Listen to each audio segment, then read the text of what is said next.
Hey everyone, it's Ro with Rose Wigglers. I'm out here in the garden and I haven't gotten to show you much of what happens when we're out here, but I thought today would be a really good opportunity to show you an easy way to benefit your seedlings that you're planting in your garden by putting worm castings and a couple of other things directly in the planting hole, and we'll talk about some of those benefits. So today I have some collard greens that were donated to me. Thanks, Cheyenne.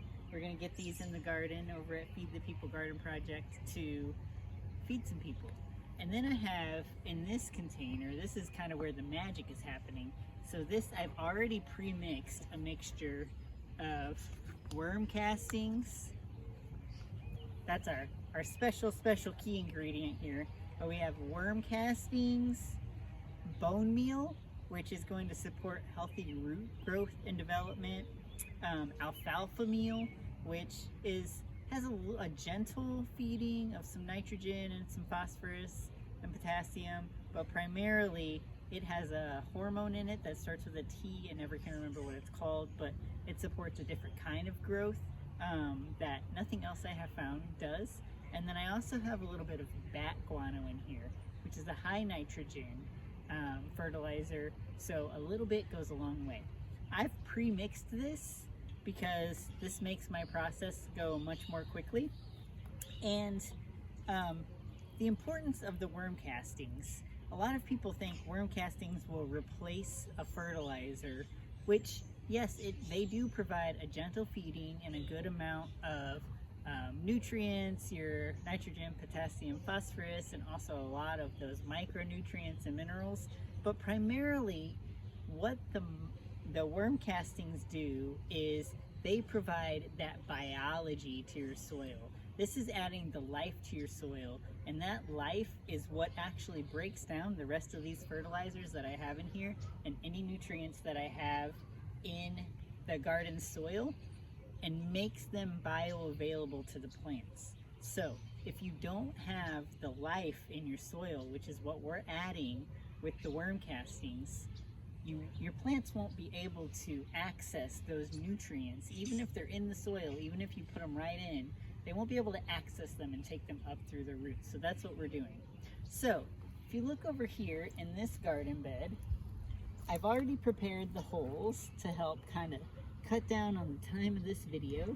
And basically, this is where I'm going to be planting our collard greens, which are about 12 inches apart from each other.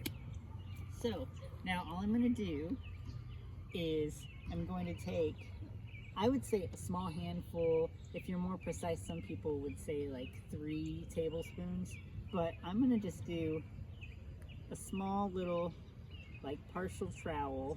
This is a trowel of my mixture, and I'm going to put it in each planting hole. And I'm going to just mix it in a little bit. A little mixture. Stab it around in there.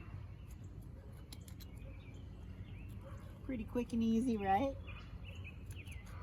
Your plants will thank you big time for doing this. Just a little bit of extra work on the front end when you're planting your garden will make all the difference later in how productive your plants are. This will help against pest and disease. It's also going to help really strong, vibrant root systems, as well as supporting water retention right at where these root systems are, where we want that water and that moisture. So let's have a few more here. Get this in.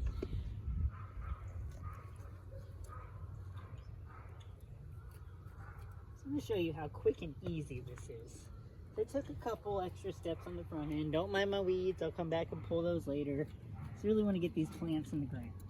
Okay, so the mixture with the worm castings and everything else is in. So now all I do is I take my little seedlings. Here's my collard greens. There's a whole bunch of different ones in this little container here. So get one of these little plugs out. This is a little plug.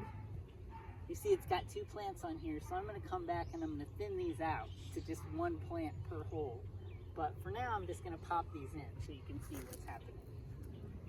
Just Gonna pop it right in the hole and backfill it with the soil. And that's it. This is a nice healthy one. Loosen up these roots a little bit. They've been in this a little long. Put the soil around here and tuck it in. And the very last step, I didn't prepare any for this video, but typically the very last thing that I love to do when I plant new seedlings is to water them in with worm casting tea, which I brew.